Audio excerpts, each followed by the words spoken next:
سلامونه ملګرو، جعفر شاه درویش یم. قاسم صافي صاحب را سره په خوا کې ولاړ دی.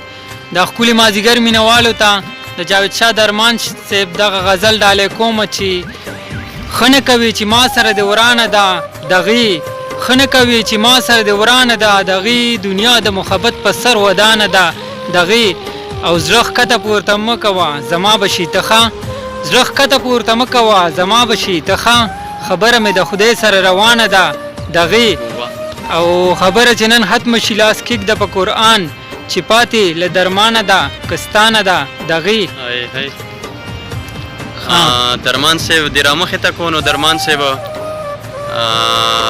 دا یو څو شعرونه دي وایي که در نه وغواړم زړه مثال خبره کوم رد عمل به دې وي څه مثال خبره کوم او زما په نوم باندې منکره شه خو څه به کوي که رابهېږي دې رانجه مثال خبره کوم او د لاس په نښو به مې اور پورې کوي او که نه ستا چې وي بل سره واده مثال خبره کوم او زما د درد به درته وشي اندازه درمانه چې زه شم ته او ته شي زه مثال خبره کوم. زبردست.